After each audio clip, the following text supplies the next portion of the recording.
a que se reuniera el quórum necesario. Sarín, hola Margarita. Muy buenos días, encantado de estar aquí con todas y todos ustedes. Creo que es la primera vez que vengo a este diplomado y me parece que también no nos conocíamos, ¿verdad? No nos habíamos visto en otro diplomado. Entonces, pues, doble gusto. Hola, a Erika sí. A Erika sí la conozco. Sí. Ya me has de soñar, Erika, ¿no? Porque ya van 3 veces creo que nos vimos esta semana, ¿no? Pero es justo así es la actividad en la Escuela Judicial Electoral, que es muy, muy, muy nutrida y bueno, ahora en esta ocasión nos va a tocar desahogar todo este asunto que tiene que ver con los principios, se llama así el módulo, principios constitucionales y convencionales de la justicia digital y de la tecnología digital, ¿no? Entonces, vamos a tratar de hacer una serie de conexiones, de sinergias, a propósito de lo que se llama justicia digital, que es de lo que trata el diplomado. Ustedes me van a ayudar muchísimo, porque de alguna forma ustedes ya pues traen el background de las otras clases, entonces pueden sumar pues algunos conceptos o cuestiones que ya hayan desarrollado con sus otros profesores y profesoras. Entonces, ahí váyanme haciendo mención, también comenten alguna cuestión que ustedes hayan tenido en el terreno profesional. Yo voy a estar muy pendiente del chat. Igual pueden alzar su mano o abrir su micrófono. Hace ratito vi a Lucila que estaba aquí también ya conectada. No sé si se desincentivó porque no empezamos luego porque había muy poquitos. Hola Lucila, sí, te saludé. Fuiste la primerita que saludé. Hola, me da mucho gusto. Qué bueno que. Ahí dije, híjole, a ver si no se desanimó y dijo, no hay nada aquí, me voy. Me voy. Aquí estás. Muy bien. Excelente. Igual lo mismo, ¿no? Entonces, si nos ayudas, con eso. Erika, pues ya se la sabe la dinámica y vamos a comenzar entonces. Voy a hacer una intervención corta y luego voy a dejar un espacio de tiempo para que ustedes me ayuden a hacer comentarios. Así de, vamos bien, sí, estoy de acuerdo, no estoy de acuerdo, me parece que no es así. Entonces voy a hacer una intervención cortita y ahí hacemos un corte de caja y los escucho. Entonces, muy bien. Primero, es evidente que tenemos un déficit en cuanto a administración de justicia, ¿no? Es evidentísimo. Esto es un asunto global. Uno puede ir a alguno de estas encuestadoras grandes, no sé, pongo por ejemplo Latinbarómetro, entonces se van a encontrar que hay pues siempre un número rojo, ¿no? O sea, es decir, en casi todos los países las personas no confían en la justicia. Y en América Latina esto se duplica o se triplica, ¿no? O sea, hay un asunto de corrupción que está lamentablemente pues generando este déficit. Entonces, hay una sensación de que los procesos judiciales no están cumpliendo cabalmente con sus objetivos. Esto supone entonces pues un replanteamiento, un ejercicio de dialéctica, ¿no? ¿Cuáles son los vicios que generalmente se aducen o relativos a la justicia, ¿no? Y lo podemos también ver de alguna forma en documentales.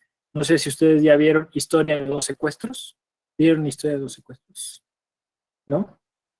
Se la recomiendo muchísimo. Yo creo que toda persona en México debería de ver ese documental.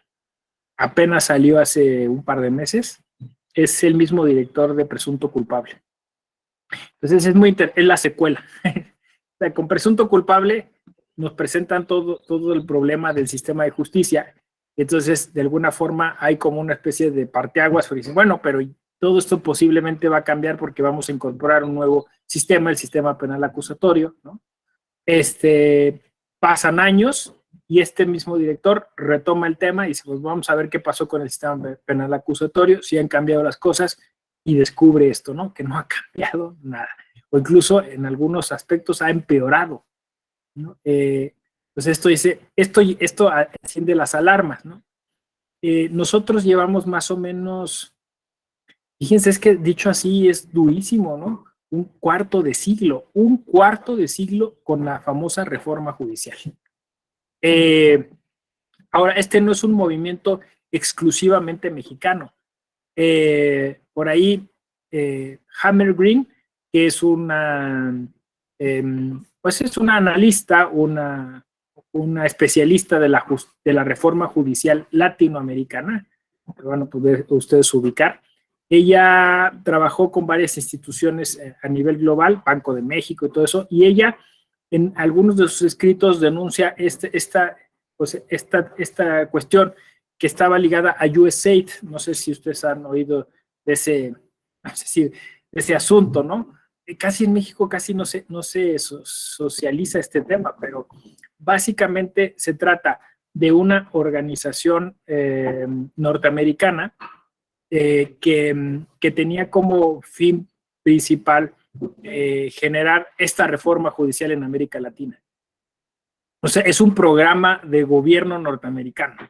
La reforma judicial llega a América Latina no así como de manera espontánea, ¿no? Nosotros los mexicanos y las mexicanas decidimos hacer la reforma judicial, sino que fue una especie de requisito para una serie de acuerdos y tratados. Nosotros todavía estamos más agarrados que otros países latinoamericanos por el TEMEC, antes Telecan, antes TLC, ¿no?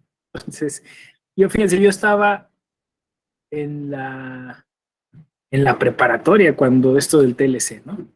Por eso digo que un cuarto de siglo, ¿no?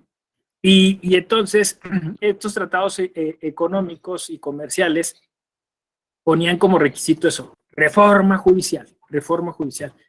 Si ustedes hacen un poco de memoria, en ese momento empiezan a surgir instituciones que hoy se consideran pues como imprescindibles, ¿no? Una es el Consejo de la Judicatura.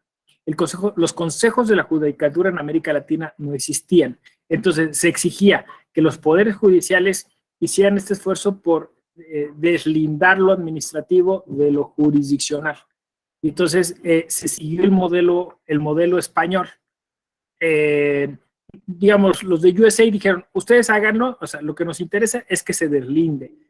Pero ¿por qué? Por el asunto de la corrupción, ¿no? Ahora, uno podría pensar que USA tiene, vamos a decirlo así, nobles intereses sobre América Latina, pero también lo que dice Hammer Green es que también hay intereses comerciales en América Latina. Entonces, uno de los principales factores por los que se impulsa esta reforma judicial es porque las transnacionales lo que querían era hacer que hubiera un sistema homogéneo de justicia en América Latina, un sistema homogéneo de justicia. Segunda cosa, que este sistema fuera muy asimilado al common law, o sea, que eventualmente nos fuéramos transitando hacia el common law. Pero a ustedes les sorprendería, o sea, yo sé que hoy me escucho como un teórico conspiracionista, pero es real. O sea, es decir, segmentaron y dijeron, en tantos años tendríamos que transitar hacia ese modelo. Entonces, el sistema penal acusatorio no es más que una de esas apuestas políticas a nivel global, a nivel internacional, para que nosotros transitáramos hacia un sistema más oral, como es el norteamericano. ¿Cuál es la idea? Básicamente que los corporativos y los abogados de esas transnacionales vengan a litigar a América Latina y tengan más o menos un campo de acción similar al que tienen en sus países. O sea, que al final América Latina lo que les preocupaba era pues que esa corrupción llevaba a que la justicia fuera muy desigual, muy caótica, y querían uniformarla, querían homogeneizarla, ¿no? Entonces, incluso en algún momento se habló hasta de códigos penales únicos, y o sea, la idea era eso, ¿no? O sea, concentrar, unificar, homologar. Algunos países tuvieron avances mucho más certeros, ¿no? Mucho más rápidos, como es el caso de Colombia. Cuando nosotros, por ejemplo, hablamos de algún tipo de reforma judicial, nos referimos a Colombia, por ejemplo, para el caso del sistema penal acusatorio, o para el caso, por ejemplo, del derecho probatorio, o para el caso de la justicia constitucional, ¿no? Y si ustedes se fijan, los colombianos empezaron a mandar a sus estudiantes de derecho a estudiar a Estados Unidos. Bueno, Carlos Bernal Pulido, que son mis historias, parecen telenovelas, disculpen, pero yo justo cuando empiezo a conectar, me voy ahí, ¿no? Me dicen, me voy como gordo en tobogán. O sea, empiezo a conectar cosas y empiezo a entender muchas cosas, ¿no? Justo ahora que en la Escuela Judicial Electoral invitaron a Carlos Bernal Pulido, me acordé yo de haber platicado con un querido colega que también ha estado aquí, que se llama Mario Cajas Sarria, que ha sido candidato a ser juez en la Corte Constitucional, en el Tribunal Constitucional colombiano, y me decía que tuviéramos cuidado con Carlos Bernal Pulido en ese momento, ¿no? Me decía que él pues era uno de estos que había ido a estudiar a Estados Unidos y había terminado convencido de que efectivamente pues se tenía que hacer esa transición para favorecer a ciertos mercados, etcétera. Bueno, pues yo me acordé ahora que vi la publicidad y entonces fui a rastrear un poco sobre estas historias que me había contado Cajas y me topé de frente con la noticia, o sea, que además venía de otro gran jurista, el que justamente comentaba de manera crítica esto que le llaman la puerta giratoria, ¿no? Básicamente Carlos Bernal Pulido era un abogado de un corporativo, de una transnacional, y favoreció como juez constitucional toda una serie de contratos y de asuntos comerciales, ¿no? Pero esto se pone todavía más interesante. Colombia está en un parteaguas, en una especie de polarización política justo entre gobiernos que son así, ¿cómo le llamábamos aquí? De tecnócratas, ¿no? Versus gobiernos de estados de bienestar social, no sé cómo. O sea, siempre están con.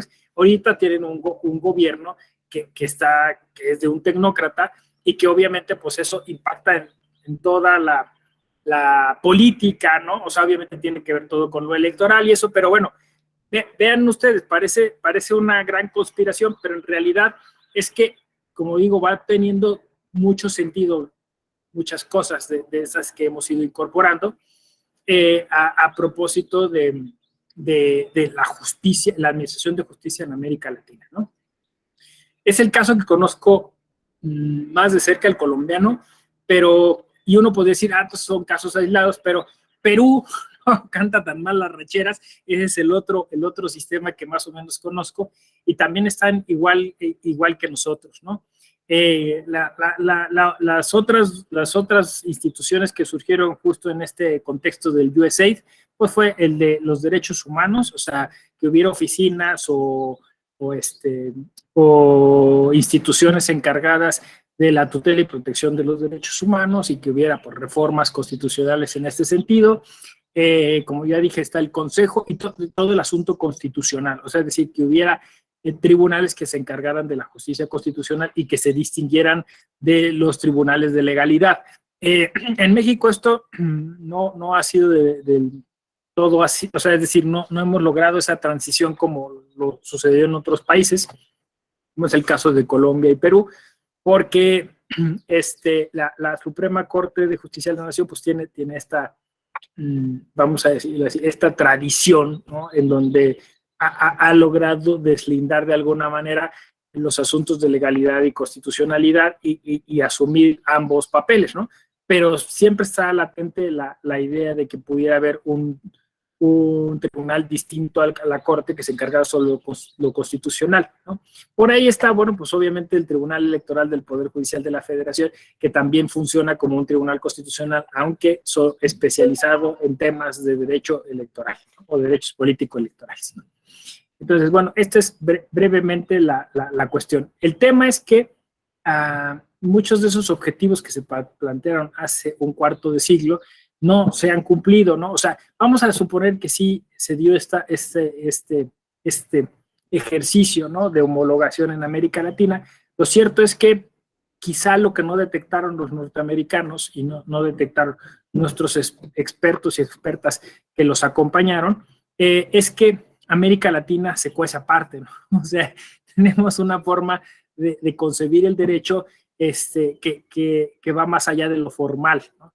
Es decir, pareciera que justo nosotros hemos encontrado una especie de resguardo, ¿no? De protección en los formalismos, en los requisitos, en el legalismo, ¿no? En el principio de legalidad, pero en realidad el derecho se opera de otra manera dentro, ¿no? O sea, se opera en función, o sea, como dirían los filósofos realistas, pues se opera en función de los intereses políticos y económicos e incluso, diría Lassalle, los factores reales de poder que operan dentro de México, ¿no? Creo que el factor que no tuvieron en consideración los norteamericanos al emprender toda esta reforma fue el crimen organizado. O sea, justamente los 3 países que estoy citando están atravesados por este tema, ¿no? El tema del narcotráfico y de las distintas redes de tráfico que generan toda esta corrupción en la que vivimos, ¿no? O sea, al final de cuentas, ¿por qué le interesa a alguien controlar el sistema de justicia?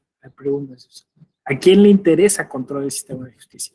Pues obviamente le interesa a los grupos de poder que quieren seguir conservando el poder y que requieren de una interpretación acorde al acompañamiento de su seguimiento, de sus intereses, ¿no? No sé, justo estaba ayer revisitando una serie, bueno, justo porque salió la nueva temporada de Ozark, ¿no? Ni Estados Unidos se salva de toda la influencia que el narcotráfico puede tener en el ejercicio del poder y concretamente de la justicia, pues, o sea, seríamos ingenuos de pensar que no sucede así, ¿no? Y que de alguna manera eso, o sea, ese tipo de violencia trastoca todas las instituciones, ¿no? O sea, es un poder fáctico que nos trasciende como Estado, ¿no? O sea, que es imposible no, digamos, pues de alguna manera controlar. Y que incluso, ahí está lo interesante, porque de Estados Unidos y USAID es una de las muchas caras que tiene este sistema. Ese es lo terrible. Uno dice, no, es que los norteamericanos que tienen un sistema padrísimo, que ahí sí se cumplen las leyes. No, es que eso es lo interesante. O sea, ellos han logrado sofisticar el ejercicio del Estado moderno, ¿no? Y tienen diversas caras. Entonces, uno de los brazos largos de Estados Unidos, que obviamente no es el oficial, que no es el rostro público, pues es el de ese poder fáctico de empresas, por ejemplo, de armamentísticas, ¿no? O sea, toda la producción de armas y que al final tienen su negocio en América Latina, ¿no? Es decir, uno de sus principales compradores pues son todos los grupos de oposición, las guerrillas y todo eso, justo con lo que están lidiando Perú y Colombia, ¿no? O sea, lo que llaman pues todo esto, o sea, todo este asunto que volvió a surgir con revivir Sendero Luminoso en Perú y en Colombia con todo el asunto de los paramilitares, ¿no? Entonces, bueno, y en México con todo el narcotráfico. Y ustedes se acordarán de la famosa operación Rápido y Furioso, ¿no? O sea, donde el tema es que el más grande mercado de compra de armas es América Latina, ¿no? Y por ahí incluso sumaríamos la guerra en Ucrania, ¿no? O sea, porque otra vez reactiva ese mercado. Y ahí está todo el asunto de la segunda enmienda constitucional de Estados Unidos. Entonces hay un grupo poderoso que incluso llega a intervenir en las elecciones y que llegó a ganar a Donald Trump gracias a todos estos recursos tecnológicos. Ahí ya estoy llegando al punto, ¿no? Estoy haciendo un mapa muy grande, conectando cosas, insisto, muy intuitivamente, pero llega a ese punto. O sea, claro, teniendo varo, usan la tecnología de una forma y entonces empiezan a operar un tipo de política internacional y nosotros seguimos creyendo que los principios constitucionales y convencionales nos van a salvar. No sé si me explico, o sea, estoy planteando el escenario más cruento, de la manera más cruda posible, pero, o sea, es decir, este ejercicio mafioso de esa política pública global, ¿no? Donde lo más importante es el mercado, es la lana y en donde están operando constantemente estas cosas, o sea, día a día encontramos noticias sobre eso, y nosotros haciendo esfuerzos por controlar esas fuerzas salvajes, es que estaba buscando un adjetivo, a través de la interpretación, ¿no? Que pudiera ser la justicia. Me fui por otro camino que el que tenía pensado, pero como yo prometí, me voy a detener en este momento. ¿Ven ustedes descabellado, exagerado, conspiranoico lo que estoy diciendo? ¿Le encuentran algún sentido? ¿Habían oído alguna cosa relativa a esta? ¿No? O sea, le entramos, como dicen, al toro por los cuernos, ¿no? ¿Será que solo para calmar nuestras conciencias inventamos eso de la interpretación constitucional y convencional, o que sí es posible? Y que si al final toda la batalla se va a librar en el uso de la tecnología, ¿cuál sería nuestra posible, digamos, solución a estos problemas? Los escucho. Díganme, ¿está loco? No, sí, me hace sentido lo que dice, sí había escuchado esto. Adelante, si quieren así como estamos formados, como dicen, Lucila, Jarín, Paul, Margarita y Erika. A ver, cuéntenme, coméntenme. Lo que sea, así. Lucila. Sí, como así. Como los reyes romanos, ¿no? Adelante.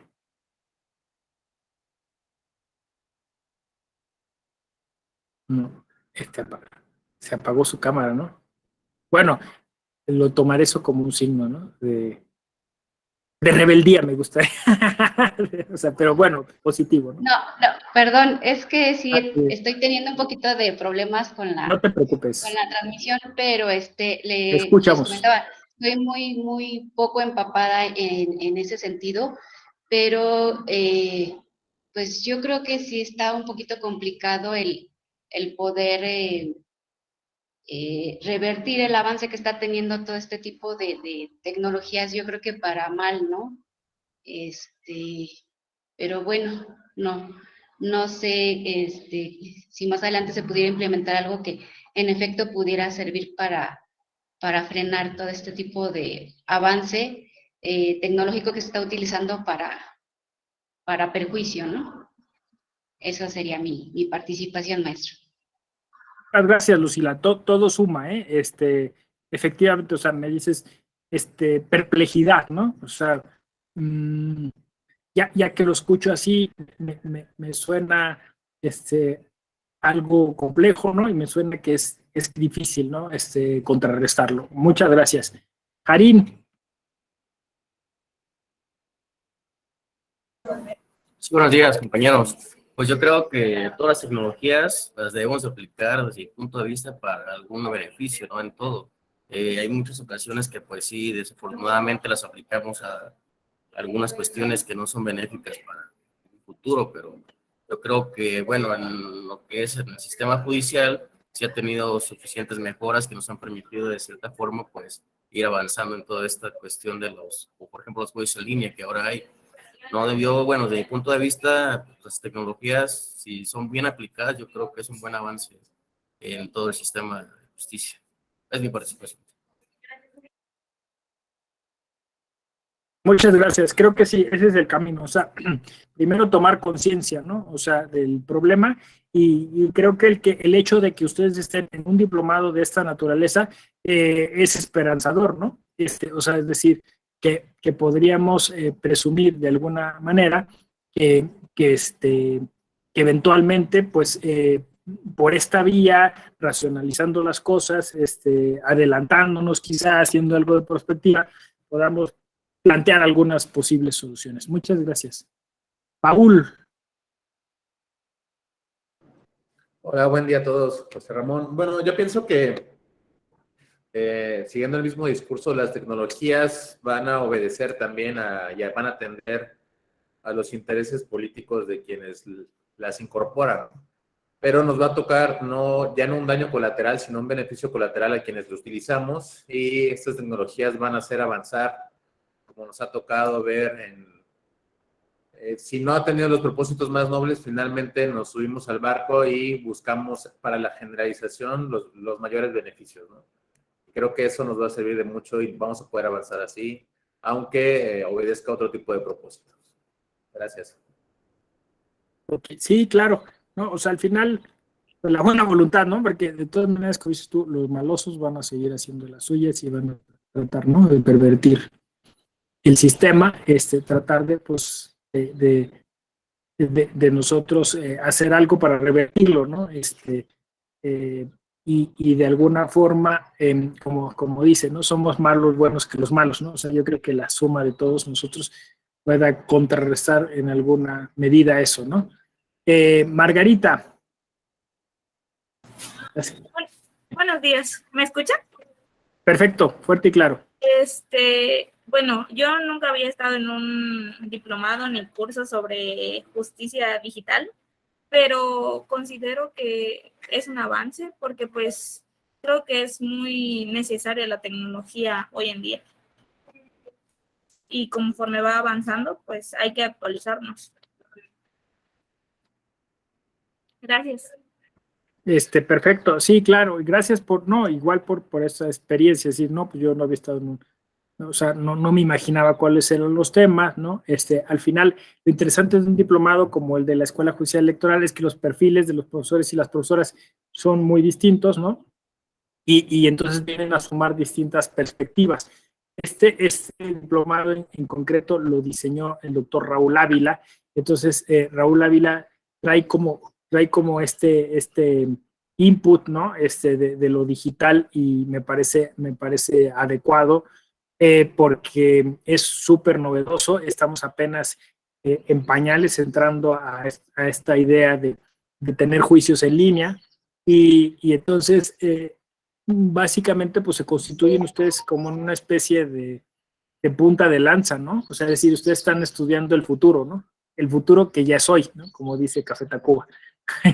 Entonces, pues es eso, o sea, es decir, un poco sumando a lo que ya nos comentaron Paul y Jarín, pues es que efectivamente estamos apenas tratando de ubicar tópicos, ¿no? A desarrollar, y hoy les propuso uno quizá el más extravagante, ¿no? Es decir, en donde quizá estas fuerzas comerciales, que quizá no es el más extravagante, porque siempre que uno suma la digitalidad, se topa con el tema de la globalización. Y si te topas con el tema de la globalización, te topas necesariamente con el tema de los mercados y de la economía y de todos estos asuntos, ¿no? De todas estas fuerzas que terminan incidiendo en los estados contemporáneos, ¿no? Muy bien. Erika, tú sí puedes hablar, ¿sí? ¿Sí? Ok, ¿cómo ves? Bueno, pues yo no estudié Derecho, entonces tengo muy poca experiencia en todo lo que están comentando. Es mi primer diplomado también. Pero pues también creo que a raíz de esta pandemia nos adelantó demasiado para llevar, no sé, procesos, por ejemplo, este proceso electoral, ya digitalizando documentos, llevándolo todo de una manera más pues digital. Y pues creo que también es como que deberíamos que nos actualiza en todo, y yo creo que no hay que dejar o regresar a la época de antes de esa pandemia. O sea, que es como un avance. Eso es lo que yo creo. Tienes toda la razón. La pandemia vino a quienes éramos como escépticos en los temas de la digitalidad a convencernos, ¿no? Que no había vuelta para atrás, ¿no? O sea, hay todavía gente que se resistía al uso de la tecnología y vio que no era posible, ¿no? Voy a poner uno de los grandes ejemplos de la pandemia, ¿no? La vacuna. Justo para poder vacunarte tenías que acceder a una plataforma. Entonces, eso nos llevó a una serie de preguntas y de cuestiones, ¿no? El asunto de la brecha digital. O sea, ¿qué vamos a hacer con toda esa población mexicana que todavía no tiene acceso a la tecnología? ¿Es la tecnología y su acceso un derecho? O sea, ¿es un derecho humano? ¿Tendríamos derecho a la tecnología? No sé, igual es una pregunta interesante que podríamos formularnos. En tanto que, ¿cómo le llaman? Derecho bisagra. Es decir, es un derecho que permite entrar a otro tipo de derechos, ¿no? Entonces, si no tenías la aplicación, no te podías vacunar. Si no tenías no tenías internet, a veces era muy difícil ubicar centro de salud donde pudieran recibir algún paciente contagiado de COVID, ¿no? O tener tratamiento, ¿no? Todo el asunto de la educación se empezó a tratar en línea. Entonces, quien tenía estos problemas de acceso a la tecnología, pues tuvo problemas para acceder a su derecho a la educación. Y así podríamos seguir. Pues, efectivamente, la pandemia vino a colocarnos abogadas y abogados y todas las personas en ese asunto, ¿no? de interesarnos por la tecnología y por los derechos inherentes al uso de la misma. Eduardo, bienvenido. ¿Qué nos puedes comentar? Estamos aquí chacoteando. Pues una disculpa, me acabo de reincorporar por cuestiones laborales. Sí, no te preocupes, todos estamos un poco igual. Decía yo, porque quizás no estabas cuando estaba yo diciendo eso, que la idea era hacer como una pequeña explicación y después dar el espacio, ¿no? Para que pudieran ustedes participar. Así que nos tomamos ese tiempo eso, ¿no? Para ofrecer ese espacio, se use o no se use, ¿no? Pero gracias. María de Los Ángeles. Hola, buenas tardes. En principio, bueno, un diplomado en materia digital no lo había tomado, me parece interesante, creo que estamos en esta disrupción en la que tenemos que hacer una transición de pasar a lo físico a este nuevo mundo, o por llamarlo nuevo de alguna manera, de la era digital, en la que ya todos o la mayoría de las personas tenemos como un mundo digital y un mundo, una presencia en un mundo digital y en un mundo físico, ¿no? Lo que hemos ya tenido por siempre. Pero ahora, con efectos de la pandemia y demás, pues se incrementó el uso de las diversas tecnologías y herramientas, redes sociales, el internet se disparó debido también a la exigencia a la exigencia diaria, como usted ya lo mencionó, que es las clases en línea. Eso generó que las personas que no tuvieran acceso al internet, pues de alguna manera se les obligó a que iniciaran con esto. Entonces también parte de esta disrupción es esto, ¿no? Es transitar, que ya se estaba haciendo, pero ahora es con mayor fuerza. Y también no hay que dejar de lado, ¿no? En módulos anteriores veíamos, por ejemplo, en materia electoral, las notificaciones. Y estábamos hablando de las notificaciones que ya se pueden realizar mediante medios electrónicos. También es importante señalar que pese a que la mayoría de la población cuenta con internet, hay lugares en los que aún no se cuenta y no se puede llevar como de una manera exitosa. Es este tránsito que estamos haciendo de alguna manera. Bueno, y hasta ahí mi participación. Muchas gracias. Me encantó tu participación porque me hizo caer en cuenta de una situación, ¿no? O sea, puesto que este diplomado se llama Justicia Digital, creo que tiene un doble sentido eso, ¿no? O sea, es decir, obviamente lo más evidente es hablar de la justicia en línea, ¿no? O sea, es decir, donde se va transitando y el Estado va ofreciendo eso que llamamos administración de justicia a través de servicios digitales, ¿no? Entonces, básicamente, pues eso, ¿no? Poner una demanda, ofrecer pruebas, identificar la personería, todos estos asuntos a través de la digitalidad o de la tecnología para favorecer por la cercanía, evitar traslados, que también tiene que ver con la pandemia, generar mucha más, ahorrar dinero, todas estas cuestiones. Pero por otro lado, cuando tú participas, me caí en cuenta en que también, digamos, el uso de la tecnología lleva a una idea de la justicia, ¿no? O sea, es decir, de la justicia social. Es decir, que a través de la tecnología personas pueden acceder o no a diferentes servicios y entonces eso hace al sistema más justo o lo hace más injusto, ¿no? Y que entonces tenemos que estar más atentos y atentas de lo que está sucediendo ahí, porque posiblemente estemos generando quizá algún tipo de injusticia digital. ¿Me explico? Hay un estudio, ¿no?, de Bolaumini, que es una profesora de la universidad, bueno, estudió en Massachusetts, en Filadelfia, es muy famosa por un documental que se llama Coded Bias, ¿no?, que es, ella demuestra que la inteligencia artificial es sumamente injusta porque se basa en nuestros sesgos, o sea, cognitivos, entonces es racista, ¿no?, y es misógina. O sea, la tecnología replica nuestro sistema de pensamiento.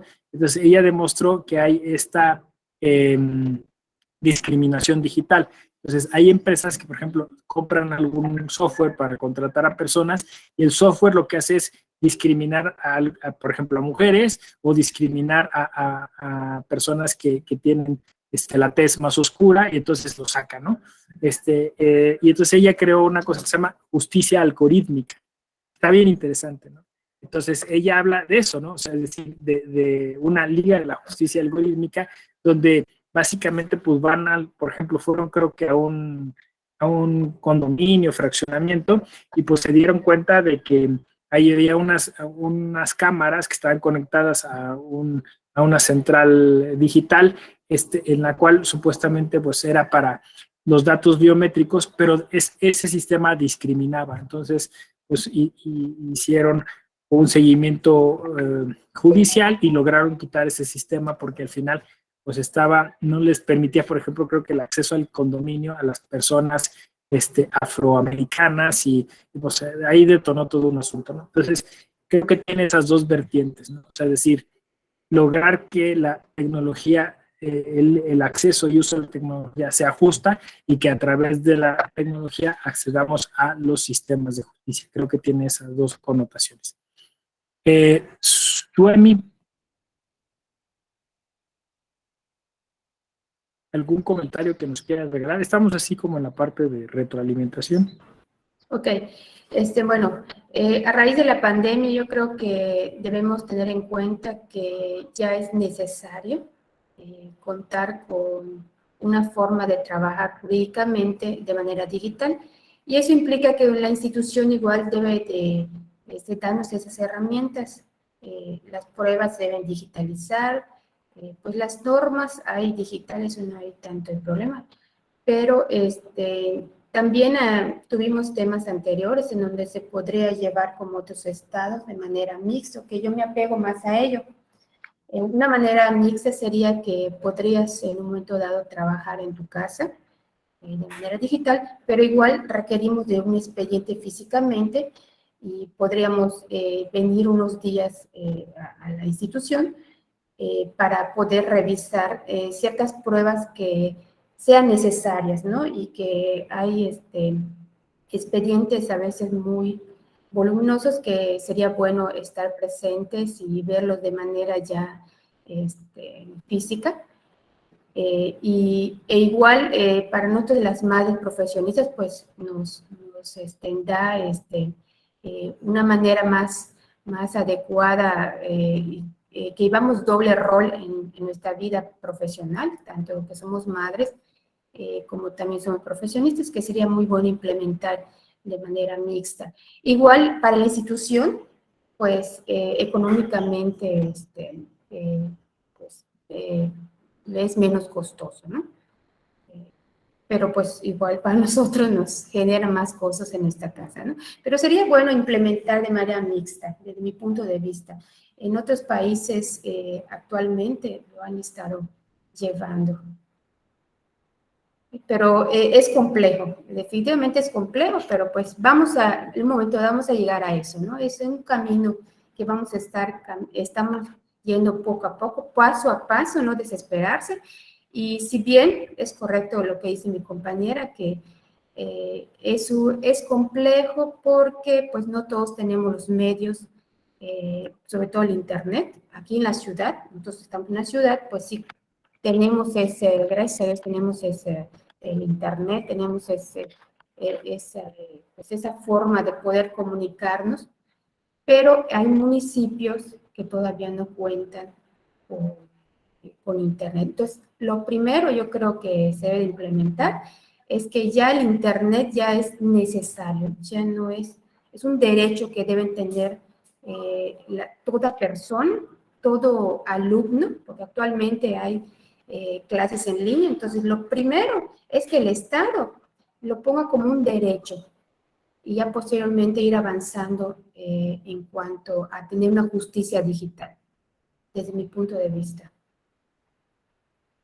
Me parece interesante porque en este ejercicio intuitivo de mapeo, ¿no?, del tema, o sea, estamos encontrando muchas líneas interesantes. La que tú sugieres, Suemi, me parece interesante y la habíamos dejado fuera, ¿no? O sea, al final también la digitalidad nos va a permitir tener otro estilo de vida y mejorar nuestro estilo de vida, porque como bien dices tú, incluso ahí se genera hasta un dilema, ¿no? Porque efectivamente las empresas se han ahorrado dinero, se les ha facilitado la cosa, teniendo a sus empleados en casa, ¿no?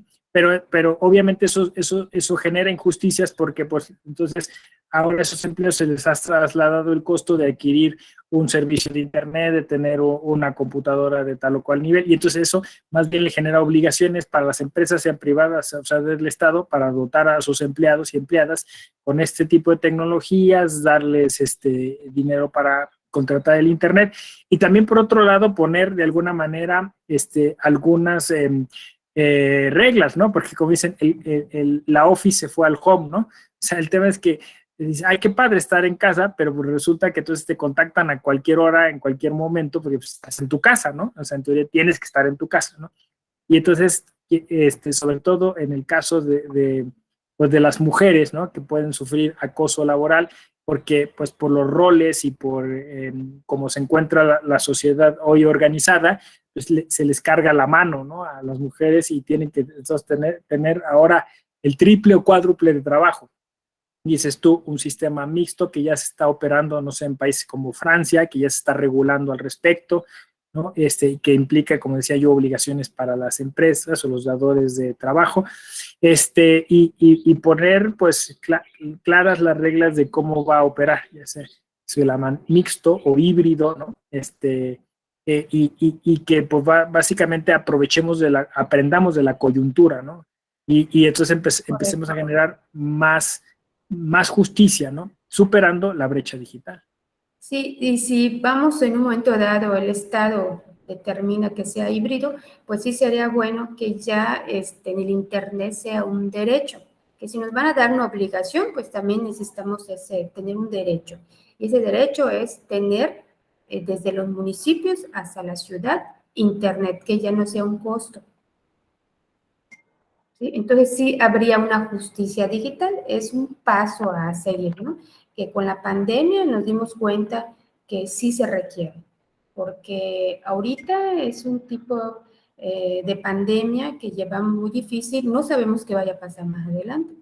Entonces ya sería un derecho tener internet, que no nos cueste, porque igual nos está generando gastos económicos, porque estamos en casa trabajando y tenemos que pagar nuestra luz. La institución sí no le genera gastos, pero a nosotros nos está generando, entonces nuestro salario disminuye.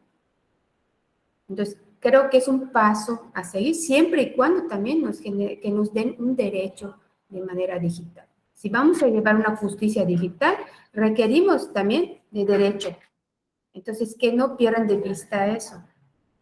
Digo, es un camino, ¿no? Es muy complejo, pero va a llegar el momento en que vamos a requerir de ese tipo de trabajo, que sea híbrido o mixto.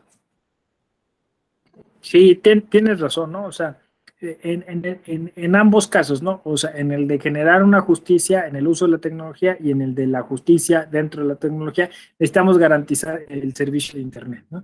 Me llamó la atención porque por la zona en la que estoy se agarran las señales de emisoras del estado de Hidalgo, y pues obviamente ahorita el estado de Hidalgo está en campaña, ¿no?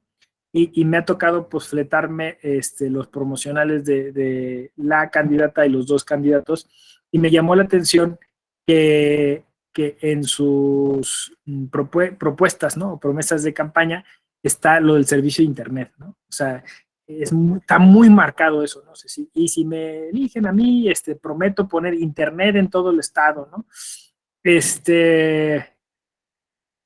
Claro, uno piensa, ¿no? Pues, y la sierra, y lugares recónditos, ¿no? O sea, porque al final no depende del estado, ¿no? O sea, quien brinda ese servicio, pues son empresas privadas, como es el caso de Telcel, o de Telmex, ¿no? En su caso, ¿no? Y a veces el área de cobertura no está hasta allá, ¿no? O sea, y bueno, pues dice, se prometen mucho, no sé si alcance para eso, pero sí, que se tiene que resolver el tema, se tiene que resolver. Y que genere, pues eso, que genere equidad, ¿no? Porque, claro, estoy pensando en temas de justicia digital, ¿no? O sea, el tema de, sí ya hay internet, pero esta semana no hubo porque, pues, era la sierra y se cayeron, hubo un huracán, se cayó una rama, no sé qué, y entonces se te pasó el término, se te pasó la promoción, ¿no? O no te pudiste conectar a clases. Entonces, ese es el tema que tenemos que resolver, ¿no? Porque todavía no estamos en condiciones de tener absolutamente toda la tecnología para garantizar efectivamente ese acceso, ¿no? Equitativo a los servicios de Internet, que lo tendríamos que estar haciendo. Entonces, sí se constituye en un derecho bisagra, pero derecho importantísimo para nuestra generación. Dice Christopher Omar: buenos días, y a propósito de las tecnologías, me disculpo que en esta computadora no tengo micrófono ni cámara. Sin embargo, pienso que precisamente hoy en día el uso de estas tecnologías es sumamente importante para la vida, ya sea laboral, profesional, incluso al lado de la impartición de justicia. Por ello es importante actualizarse y prepararse para poder enfrentar e innovar en estos ámbitos, y más aún dadas las circunstancias de pandemia que nos obligaron. Exacto. Gracias por participar, Christopher Omar, a pesar de tu dispositivo que no te lo permitió, de viva voz. Y digo, es como todo va cambiando, transformándose, y pues hay que prepararse, qué mejor por medio de esta tecnología. Gracias. Exacto, ¿no? Hay que sacarle jugo a la propia tecnología. Gracias. Pamela, ibas a comentar algo, vi que estaba tu cámara encendida hace rato. Luego igual la tecnología no te permite ver todas las cámaras encendidas, pero pregunto, Jorge, Renata, Juan Manuel, que fue quien nos faltó. ¿Algún comentario, algo que quieran agregar? Bueno, entonces vamos a seguir con otro bloquecito y volvemos a hacer el mismo ejercicio, ¿no? Nos detenemos y comentamos. Bueno, entonces ya mapeado el asunto y visto que si el tema es cómo hacemos para que la justicia en todas sus vertientes tenga una posibilidad de hacerse de mejor modo, entonces fuimos ubicando, decía yo, de manera dialéctica, algunos de estos problemas que pueden hacer que la tecnología genere injusticias y que la justicia normal, digamos, el acceso a la administración de justicia, nos facilite, digamos, algunos temas de los cuales hoy adolece o carece la administración de justicia. Voy a mencionar algunos de estos problemas que hoy tiene la administración de justicia y también algunos otros servicios que obviamente que con la digitalidad se podrían resolver, y que, como ya ustedes dijeron, también sería necesario resolver primero el tema de la brecha digital, ¿no? El primer asunto, me parece, es los tiempos de espera, ¿no? La tardanza de la justicia, ¿no? Dicen que justicia que tarda no es justicia. Dice aquí Juan Manuel Hernández Cabañas, lo leo de una vez: en efecto, las tecnologías de la información nos obligan a innovar más en nuestra materia, que no sería sencilla para los que se les complique solicitar atención en materia jurídica a través de estas herramientas. Sí, exacto, ¿no? Entonces, esa es la idea. O sea, no sé, pero ya en algunos puntos, no sé, la obtención de casi cualquier tipo de certificado o de cualquier identificación, me refiero, no sé, a el pasaporte, por ejemplo, licencias de conducir, permisos para diversas cuestiones, trámites sencillos normalmente ya se están haciendo a través de Internet, ¿no? Justo ahora que lo estoy mencionando, me pregunto también sobre la credencial de lector, ¿no? Que todavía me parece es necesario acudir de manera presencial. Y claro, eso nos lleva a todo el tema que tenemos en nuestro imaginario respecto de lo electoral y la digitalidad. Si en algún momento será posible contar con algún tipo de identificación digital. Por ejemplo, les digo, yo ya lo vi en el tema de las licencias de conducir en la Ciudad de México. Si tú renuevas ahora tu licencia, ya básicamente lo que tienes es una licencia digital, ¿no? O sea, está en tu dispositivo móvil con un código QR, ¿no? Y me permiten un segundo nada más, un minuto.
Listo, ya estoy de regreso. Disculpen.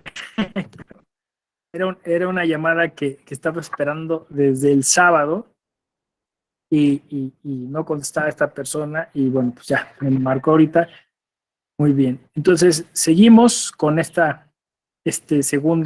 segundo bloque.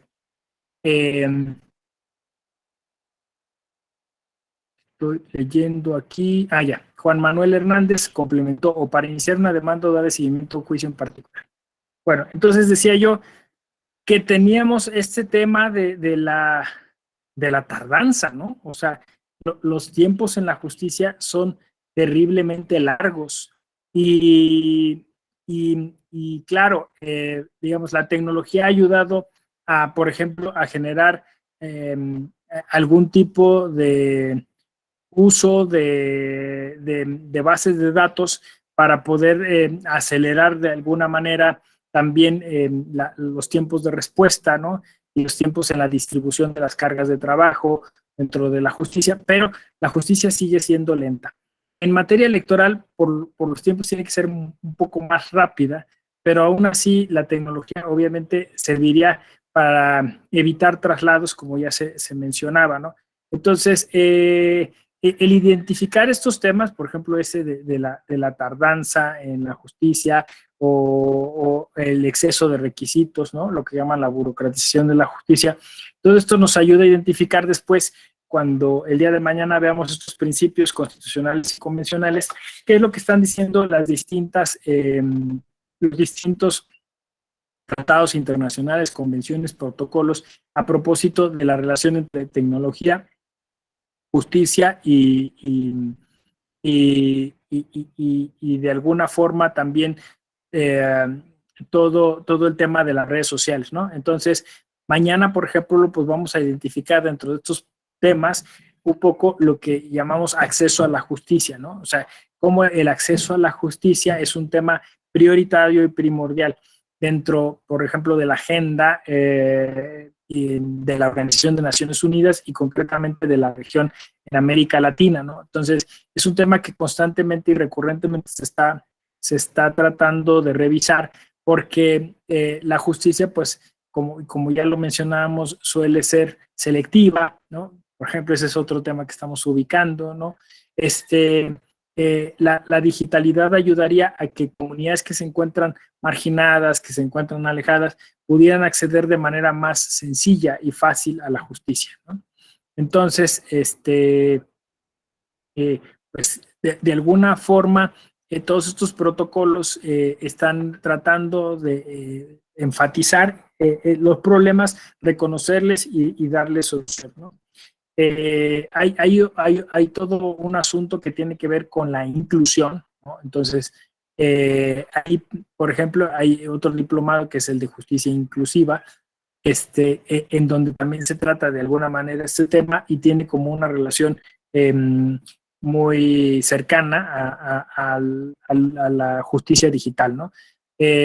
Podríamos incluso englobar ambos temas en el concepto que el Tribunal Electoral ha venido trabajando y que denominamos justicia abierta, ¿no? Entonces, a través de la justicia abierta, la idea es que las instituciones de justicia no solamente generen esto que a Juan Manuel Hernández se refería, ¿no? Es decir, pues ya tienes una plataforma donde puedes tú subir tus escritos, donde puedes identificarte, donde puedes estar dando de alta un celular para que te estén notificando, para que te contacten de manera directa, ¿no? Y tú a través de ese mismo medio poder dar respuesta a lo que se te vaya preguntando, sino que también hay todo un aspecto que tiene que ver con el facilitar la lectura de las sentencias, facilitar el acceso a las bases de datos que los propios tribunales tengan, facilitar la capacitación judicial, como es el caso de la Escuela Judicial Electoral, e incluso pues, trabajar todo este asunto que llamamos lenguaje ciudadano, ¿no? O sea, también hay todo un esfuerzo de la justicia abierta que también podemos identificar a nivel internacional y que va bajando hasta los tribunales nacionales de todos los niveles, en donde se está pidiendo que el trabajo judicial sea mucho más entendible, ¿no? O sea, que, por ejemplo, pues no sé si ustedes hayan visto todo este esfuerzo que a veces también se juega o se satiriza un poco el asunto de las infografías, ¿no? Entonces, porque al final de cuentas, todo eso que con lo que comencé esta sesión diciendo ha generado lejanía entre la ciudadanía y la justicia, ¿no? Todas estas encuestadoras que están diciendo que la justicia genera poca confianza ciudadana y que tenemos que recuperar la confianza ciudadana, pues nos lleva necesariamente a poner todo esto en el plano de facilitar ese acceso, no solamente a la justicia en términos de juicio, de proceso, de administración de justicia, sino también en términos de comunicación, ¿no? Entonces, pues básicamente lo que el ideal, lo que todos tenemos en la cabeza es que, bueno, pues yo sufrí un tema de violencia política, por ejemplo, ¿no? Entonces, ¿dónde tengo a la mano? Básicamente, pues un botón en el que pueda, casi un botón de pánico en el que yo pueda presionar y acceder a un formulario, o mejor aún, directamente con una persona que me pueda tomar mis datos y le pueda dar seguimiento a mi queja, a mi demanda, a mi denuncia, ¿no? O sea, eso es como yo veo el uso correcto de la tecnología, ¿no? Y claro, obviamente la propia tecnología va ofreciendo a las instituciones y a los tribunales algunas posibilidades, ¿no? De facilitarle su trabajo, pero ahí es donde tenemos que ser muy cautelosos y cautelosas, ¿no? Porque, pues claro, puedes tener un conmutador, o puedes tener, como ya existe, una respuesta automática o un algoritmo. No sé si les ha tocado chatear con alguna inteligencia artificial, ¿no? Son súper conocidas, no sé, hasta Domino's Pizza, ¿no? O sea, bueno, ¿en qué te podemos servir? Y te arroja un menú y tú vas encontrando números. A veces es un poco fastidioso eso porque está como ciclado, ¿no? Ahí lo interesante es que la misma tecnología reconozca sus limitaciones y te permita después el contacto con un ser humano, ¿no? Para poder desahogar cosas que no están como tasadas o que no están perfectamente clasificadas, ¿no? Ya de alguna manera eso es justicia digital, ¿no? O sea, porque muchas de estas tecnologías ayudan en una fase preliminar que podríamos decir conciliatoria, ¿no? O de mediación, ¿no? Por ejemplo, muchas aerolíneas ya cuentan con le llaman abogado robot, ¿no? O sea, realmente un abogado robot es un robot que está ahí y que te va contestando preguntas más o menos sencillas y te va dando respuestas rápidas, ¿no? No tengo mi pase de abordar. Ah, muy bien, dígame sus apellidos, ¿no? Y ahí mismo te imprime el pase de abordar, ¿no? Entonces, estas cosas sencillas que se van ubicando, y entonces puedes echar mano de la tecnología para que se resuelvan de manera rápida y desahogas, ¿no? Desembarazas muchos de los trámites que a lo mejor se responden con una información sencilla y simple, ¿no? Entonces vamos a tenerle que apostar e invertir mucho en este tipo de tecnologías y, como decía yo, tener mucha cautela. Aquí lo que siempre se recomienda es que, y nos sucedió en el Tribunal Electoral, que al lado de esa persona que está en el call center o que está detrás de esta tecnología, esté también un experto o una experta en las materias que se requieren, ¿no? Y si no necesariamente presente, pero sí contactable rápidamente, ¿no? Porque normalmente quien está en el call center, quien está detrás de esta tecnología, pues es un programador o una programadora, una persona, pues que sabe las respuestas como mínimas e inmediatas, pero problemas más complejos hay que escalarlos. Entonces, por eso se hacen estos protocolos para saber cuándo es que se tiene que escalar un problema. Normalmente, muchas de estos recursos tecnológicos están diseñados para no escalarlo, ¿no? O sea, y ahí es donde se puede generar injusticia, ¿no? Porque muchas veces se queda ahí y no hay como otra solución. Esto generaría eventualmente, sí genera, porque ya nos ha pasado. A mí me pasa, por ejemplo, no sé, con el conmutador de alguna empresa de seguros, ¿no?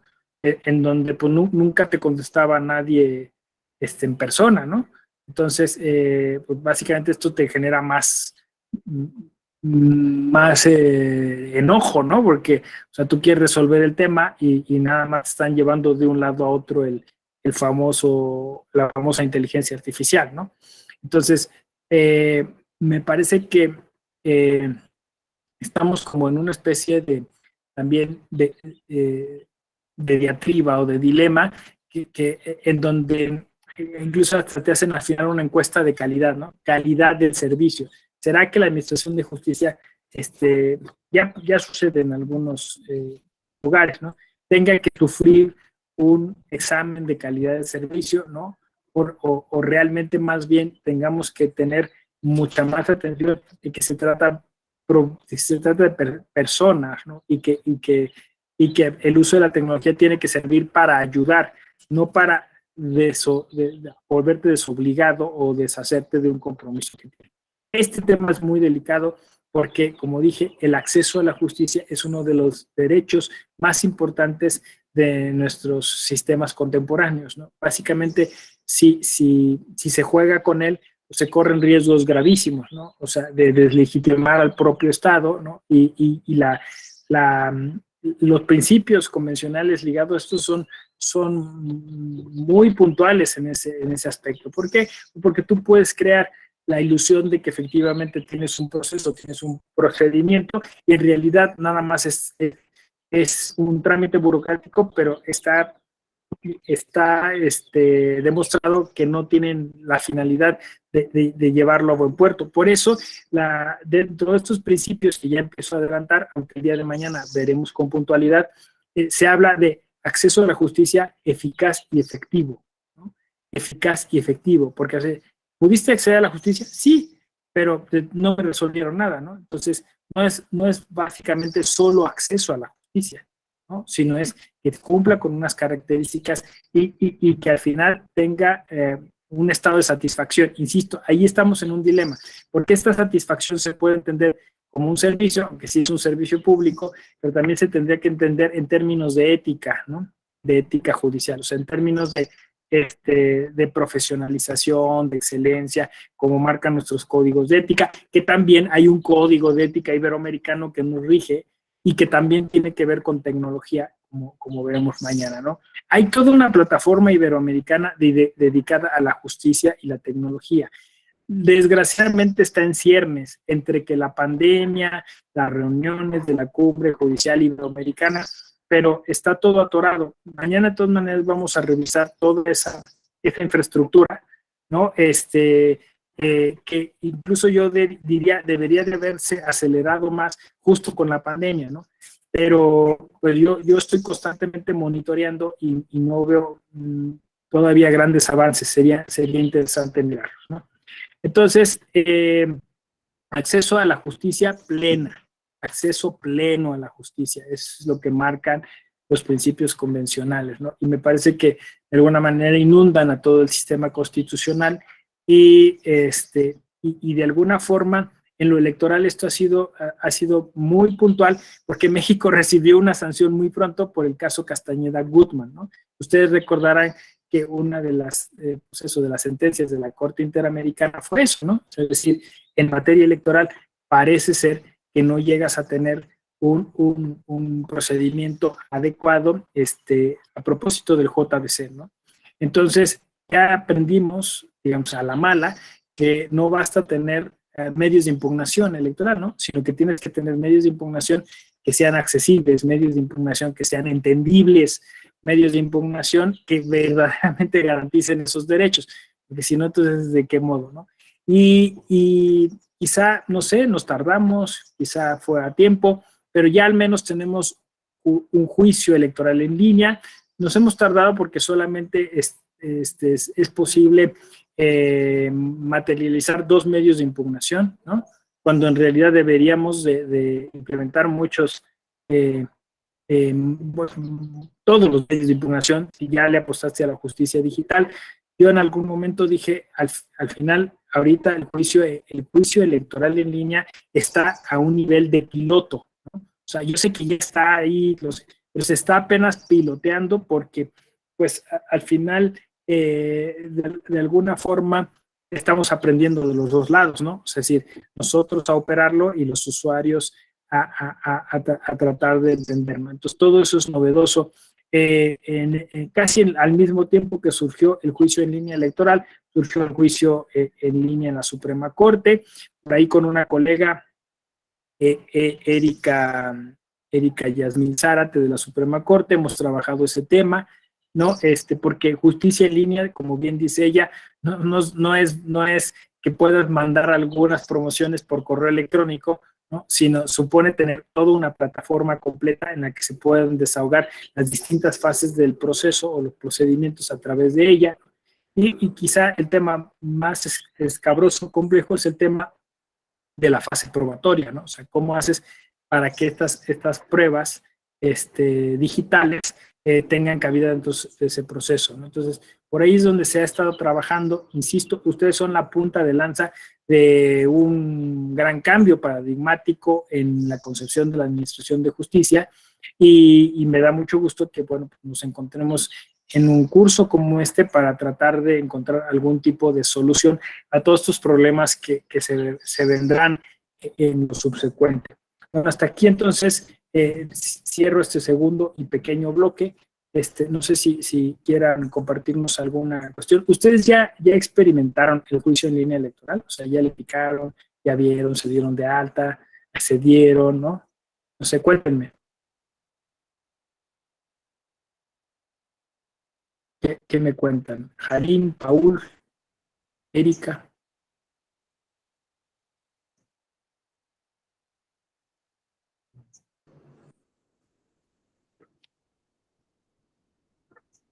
Sí, Paul, adelante. Gracias. Bueno, nosotros en el Tribunal Electoral del Estado de Guerrero hemos tenido unas experiencias, obviamente no tenemos legislación para juicios en línea ni para la parte digital ni notificación electrónica.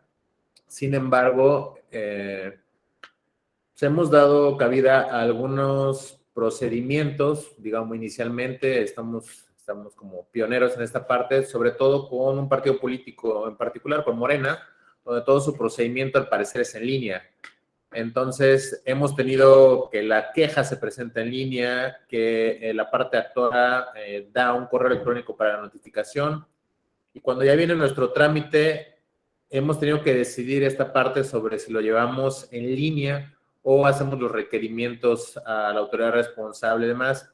Entonces, para que nos traigan impresos o con firmas autógrafas, que eso ha sido todo un tema, la firma autógrafa, cómo hacemos valer que nuestra ley como requisitos de procedencia no aplique cuando se presenta en línea, ¿no? Entonces, hemos podido dirimir esos dilemas, digamos, dándoles mayores facilidades a los usuarios, a los impugnantes en este caso. Pero sí nos sigue faltando innovar y adelantarnos, ¿no? La propia pandemia nos ha hecho, pues, ha sido un procedimiento enzimático de aceleración, pero creo que seguimos avanzando lento, ¿no? Hemos calcado prácticamente los procedimientos de la federación, pero no hemos llegado a un nivel donde nos permita darle el servicio digital al usuario. Y creo que, contrario a lo que pasó en la pandemia, que aceleró, ahorita que ya estamos saliendo de la pandemia, la idea al parecer es regresar a lo que ya teníamos antes. Y eso para mí significaría un retroceso, porque lejos de aprovechar el área de oportunidad de la digitalización, parece que estamos diciendo, bueno, ya salimos de la pandemia, hay que regresar, ¿no?, a las sesiones presenciales, a la oficialidad de partes común, a revisar firmas autógrafas, al papel básicamente, cuando podríamos innovar en temas de aceleración. Guerrero, por ejemplo, es un estado complicado en cuanto a ubicación geográfica y nos serviría muchísimo para avanzar, para llegar al justiciable, el servicio, pues, de justicia, por ejemplo, localidades lejanas de la Costa Grande, Costa Chica, que no tengan que venir hasta Chilpancingo, señalar un domicilio en la ciudad capital, lo que complica finalmente el acceso a la justicia. Creo que el dilema va a ser ahora, regresando, declarándose este fin de la pandemia, que pudiéramos ir hacia adelante y no regresar a lo que ya teníamos antes, que vemos que podría funcionar mejor si nos subimos al barco de lo digital, de una manera que podamos beneficiar podremos beneficiar tanto a los usuarios como a las propias autoridades, ¿no? Sería mi comentario. Gracias. Sí, a mí también me preocupa ese tema, Paul, porque efectivamente, justo en este momento siento que hay mucha incertidumbre, ¿no? O sea, que no ha habido como una voz firme decir, efectivamente, establezcamos un protocolo y porque posiblemente algún otro tipo de pandemia no surja o algún otro contratiempo, y aún no surgiendo, como dices tú, de todos modos, ya verificamos que la tecnología nos puede ayudar a resolver algunos problemas y que a veces la comodidad prefiere postergar ese acceso a lo digital, y tendríamos que apostarle así, ¿no? Entonces veo que, por ejemplo, esa incertidumbre está por ejemplo, cierto tipo de audiencias o de reuniones de órganos colegiados, como son los tribunales electorales, no sabe si hacerlos en línea, si hacerlos presenciales, le pasa incluso a sala superior, ¿no? La última sesión del Pleno se hizo presencial, pero no todos estaban como convencidos de si debía ser así, pero decían que, bueno, tenía que ser una sesión solemne y confundieron lo solemne con lo presencial, ¿no? Justo como un poco denostando la digitalidad, así como si la digitalidad no pudiera tener esa solemnidad, al final era lo mismo, iban a estar y se iban a tomar los votos, ¿no? Entonces creo que por ahí efectivamente estamos como una generación que no aterriza y no asume bien las cosas y pone en tela de juicio o desconfía de sí misma y pone en tela de juicio los avances que se pudieran tener, ¿no? Sí, siento eso. Yo siento que, pues, siendo de alguna manera pesimistas, yo creo que vamos a volver a los vicios de antes. Algunas cosas incorporaremos, pero pues todavía no veo a esa generación que ya está dispuesta a utilizar la digitalidad con todo, ¿no? Quizás es la generación que viene abajo, la que, como dicen los centennials, ¿no? Que nacieron nativos digitales, ¿no? O sea, quizá esa generación es la que ya se incorpore de lleno. Nosotros todavía somos una generación, somos generaciones en transición, ¿no? Dice Lucila Mejía Nolasco, ¿cree usted que existirá a corto plazo el acceso a la justicia en línea en zonas marginadas, aun cuando sus recursos siguen siendo limitados? Y yo lo que he dicho es un poco lo que creo que Paul quería decir, ¿no? Es que o sea, el que tengamos la brecha digital, el que tengamos poco acceso en algunas comunidades rurales al Internet, no quiere decir que dejemos de apostarle al Internet. Me voy a explicar por qué. Porque, por ejemplo, para una comunidad que está marginada, le resulta más sencillo ir a la cabecera municipal o a la localidad vecina, en la cual hay un nodo de Internet, ¿no? Que no tener esa opción. No sé si me explico.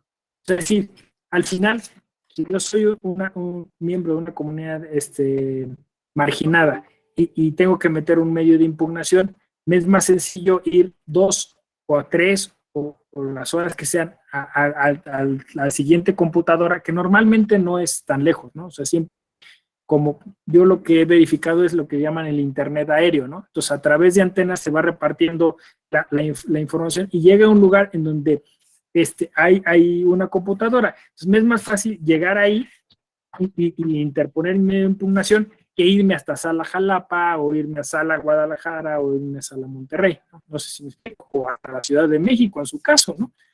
En el caso de lo electoral, ¿no? O incluso en casos de tribunales electorales locales, por ejemplo, Guerrero, como dice Paul, ¿no? O sea, pues me parece que es más fácil para una persona, pues, de Metlatónoc, ¿no? Donde no hay Internet. Por ejemplo, bajar a Tlapa, pues que ir hasta Chilpancingo, ¿no? O sea, entonces yo creo que no es el tema de la brecha digital, ¿no? Sino es el tema de que no le apostamos completamente a esos recursos. Y en su caso, yo me imaginaba, bueno, pues si es necesario, pues implementamos módulos móviles, ¿no? O sea, es decir, pues implementamos por ejemplo, si yo fuera titular de Sala Jalapa y estoy viendo que estoy teniendo un montón de recursos o que va a haber una elección extraordinaria o en tal lugar, pues mando mi camionetita con una antena satelital, ¿no? Y ahí pues, recibo todas las demandas que se requerirían, ¿no? Entonces, me parece que al final se trata de voluntad política y de mucha creatividad para incorporar este tipo de estrategias que ayudan a lo digital, ¿no? Hay un sinfín de cosas que se le podrían ocurrir a uno, ya teniendo lo digital ahí, ¿no? Que hay un tema de seguridad, o sea, me refiero a robo de datos, todo eso. Bueno, pues entonces, igual, o sea, generas unos estándares de ciberseguridad, o sea, es decir, formas y así como pues contrataste un servicio para tener una plataforma, contratas un servicio pues para ponerte candados, para encriptar, para estar vigilando, ¿no? Monitoreando tu base de datos, ¿no? Sí, Paul, adelante. Solo un comentario en esta brecha y sobre los comentarios que han hecho sobre si el Internet es un acceso, y creo que podría ayudar mucho. Hay un proyecto del gobierno federal y está en sus propuestas de campaña y en su Plan Nacional de Desarrollo, que la Comisión Federal de Electricidad provea del servicio de Internet. O sea, si la Comisión Federal de Electricidad provee como derecho, pues la Comisión Federal de Electricidad llega prácticamente a todas las comunidades, ¿no? Ya no sería un tema de la brecha digital, porque ahí tendrías el acceso directamente de un órgano, bueno, de una empresa que para los mexicanos, pues prácticamente cubre más del 80% de las poblaciones, ¿no? Gracias.